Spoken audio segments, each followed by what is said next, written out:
Hello student, welcome है आपका हमारे यूट्यूब चैनल में। आज हमारी उत्तराखंड जीके के अंतर्गत डीडी शर्मा जी के बुक जो है उसके महत्वपूर्ण प्रश्नों की यह क्लास 6 है।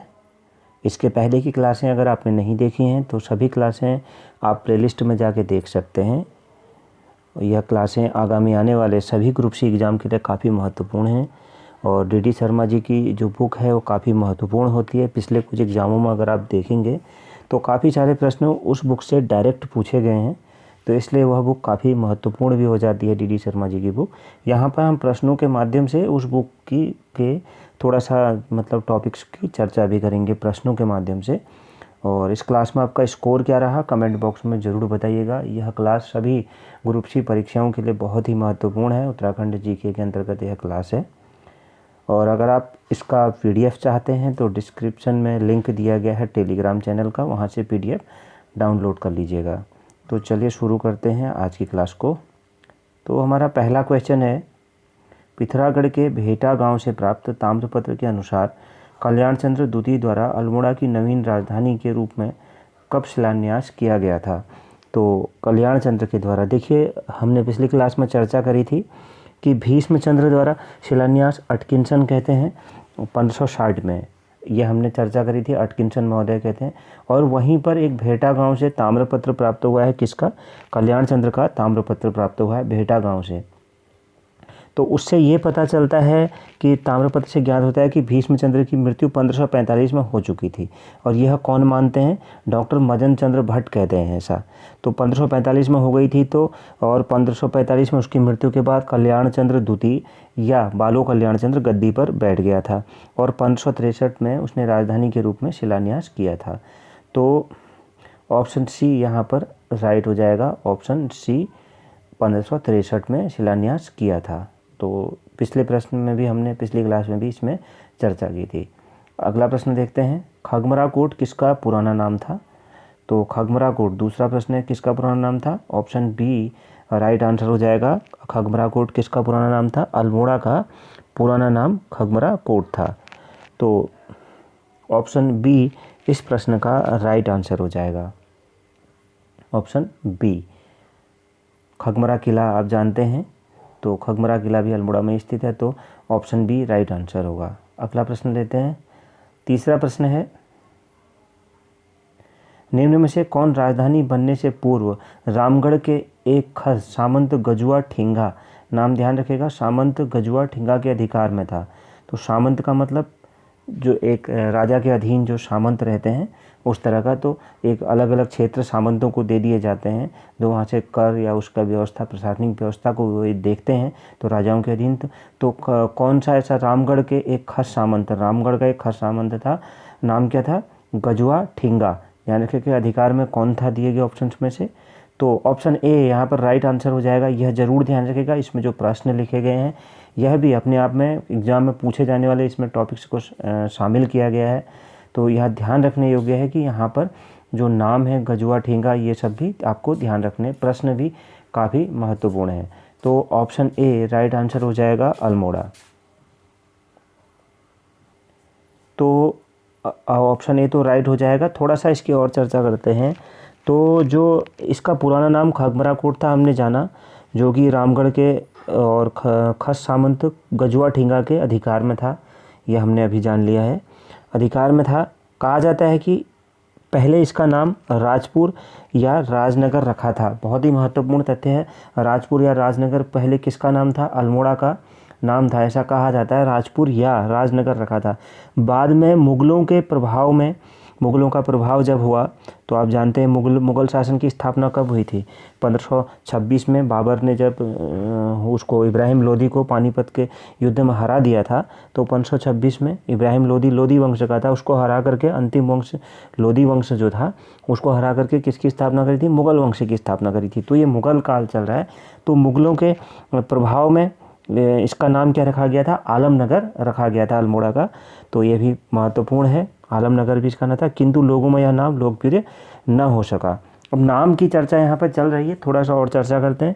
अल्मोड़ा के नाम के संबंध में लोक व्युत्पत्ति एक ये भी है कि कई लेखक ऐसा लिखते हैं कि पहाड़ी क्षेत्रों में एक अम्ल वनस्पति मतलब एसिडिक घास अम्ल मतलब एसिडिक मीडियम वाली जो घास होती है, जैसे आपने इमली खट्टी होती है तो एक तरह से एसिडिक मीडियम हो गया, तो अम्ल तो वैसे ही अम्ल वाली एक घास होती है अम्ल वनस्पति, इसको किलमोड़ा या किरमोड़ा या चलमोड़ा से मतलब निश्रित होने की अटकलें लगती हैं, मतलब इनके नाम पर ऐसा रखा जा सकता है, ऐसा कहा जाता है।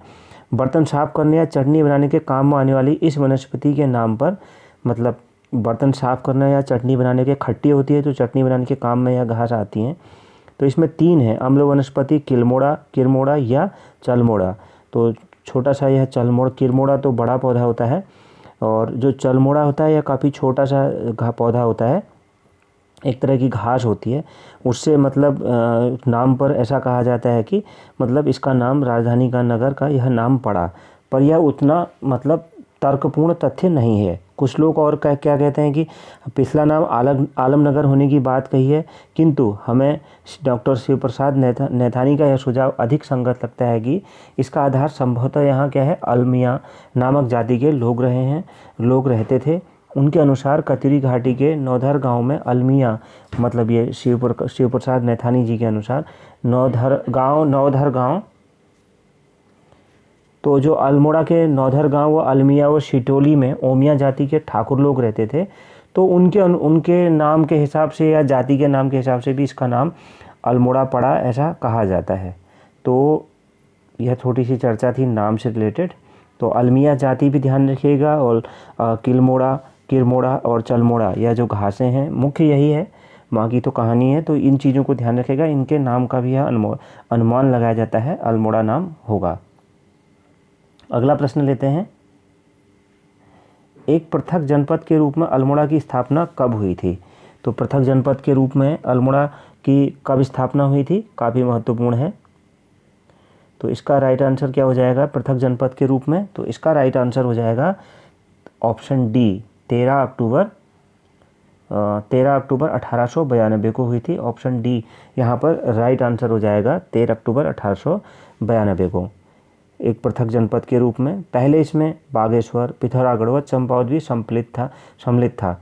तो इन तीनों के सम्मिलित, ये भी इसमें सम्मिलित थे, तो इन सभी को मिलाकर के पृथक जनपद के रूप में 13 अक्टूबर 1892 को स्थापना हुई थी। इससे पूर्व यह ब्रिटिश शासन के कुमाऊं जिले की तहसील था, यह भी ध्यान रखिएगा। इससे पूर्व क्या था? 13 अक्टूबर 1892 से पूर्व ब्रिटिश शासन के कुमाऊं जिले की तहसील था, जिसमें जनपद नैनीताल भी सम्मिलित था, यह भी ध्यान रखने योग्य बात है। इसमें जनपद नैनीताल भी सम्मिलित था। सन 1871 में नैनीताल को पृथक प्रशासनिक इकाई, मतलब जनपद का दर्जा दे दिए जाने से यह उससे पृथक हो गया था। तो इस प्रकार ऑप्शन डी राइट आंसर हो जाएगा। अगला प्रश्न देखते हैं। अगला प्रश्न है क्वेश्चन नंबर 5, अल्मोड़ा में अन्य जिलों का विच्छेदन का मिलान कीजिए। मतलब अल्मोड़ा से अन्य जिले जो विच्छेदित हुए हैं उनका हमें मिलान करना है। कौन कौन सा? एक साइड जिला लिखा हुआ है, एक साइड वर्ष लिखा हुआ है, देख सकते हैं हम। तो जिला है पिथौरागढ़, बागेश्वर, चंपावत। और अगर यहाँ देखें तो 19 जून 1972, बी ऑप्शन है 13 मई 1972, सी ऑप्शन है 15 सितंबर 1997।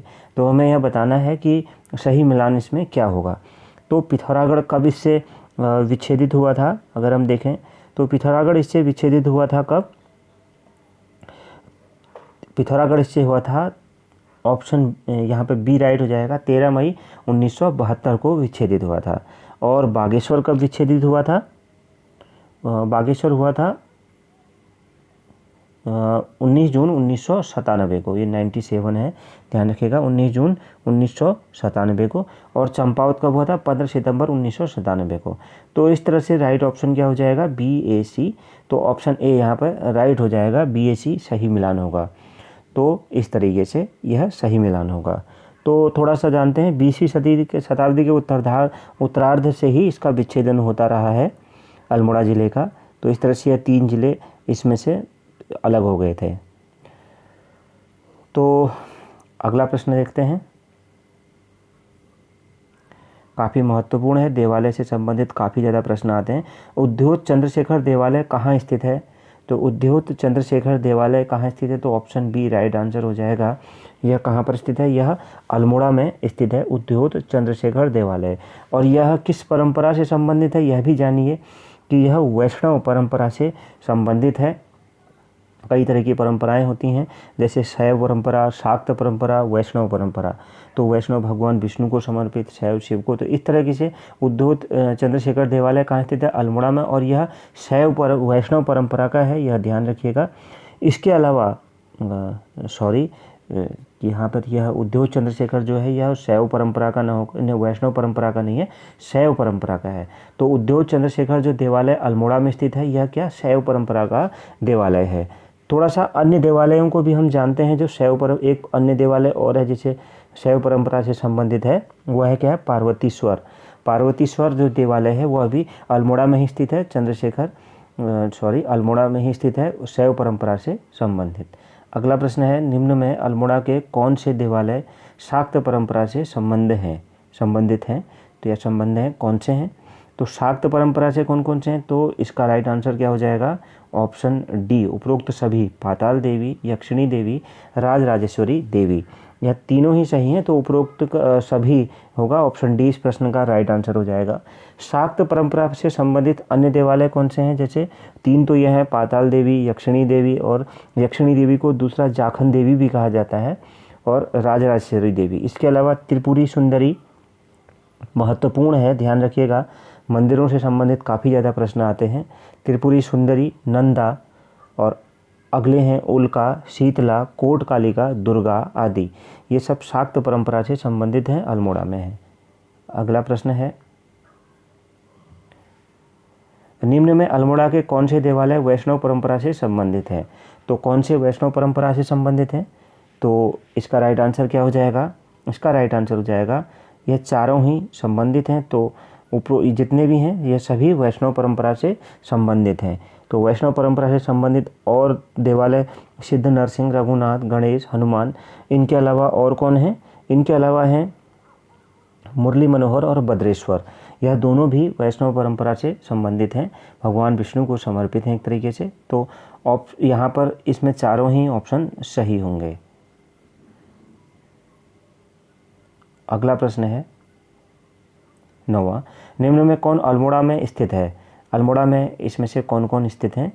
तो इसमें सर्किट हाउस, नॉर्मल स्कूल, कचहरी भवन, और डी ऑप्शन है उपरोक्त सभी, ई ऑप्शन है उपरोक्त ए व बी दोनों, ए व बी। तो इसका राइट आंसर हो जाएगा उपरोक्त सभी। यह कहाँ स्थित हैं?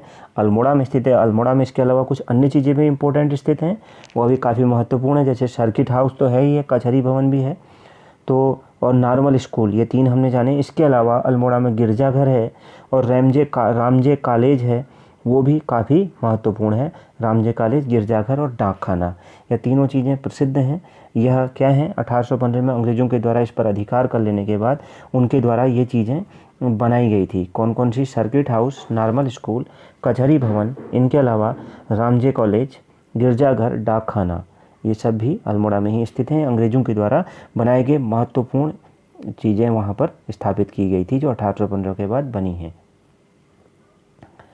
और आज की क्लास का आखिरी प्रश्न है, अल्मोड़ा शहर ब्रिटिश शासन काल में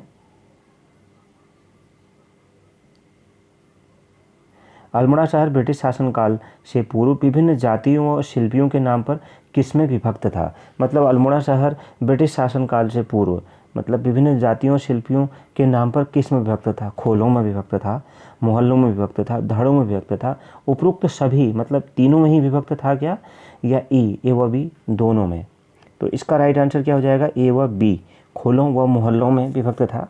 खोलों को ही, जो खोला शब्द है इसी को मोहल्ला कहा जाता है, तो खोलों में विभक्त था। ए व बी दोनों एक ही चीज़ हैं, तो इसका राइट आंसर तो ई ही होगा। लेकिन यह ध्यान रखिएगा, खोला जो होता है उसी को मोहल्ला कहा जाता है।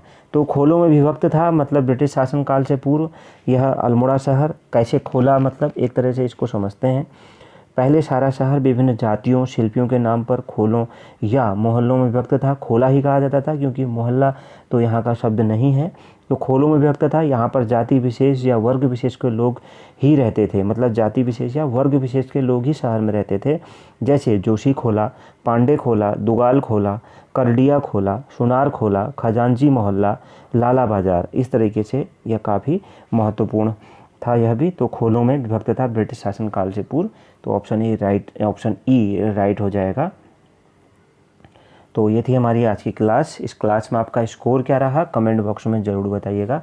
इसके अलावा जो एक अन्य बुक है यशवंत कठौत जी की, उसके प्रश्नों की क्लास भी कल या परसों से स्टार्ट होगी। आप उसे भी ज़रूर देखिएगा, आगामी एग्ज़ाम के लिए वो भी काफ़ी महत्वपूर्ण होगी।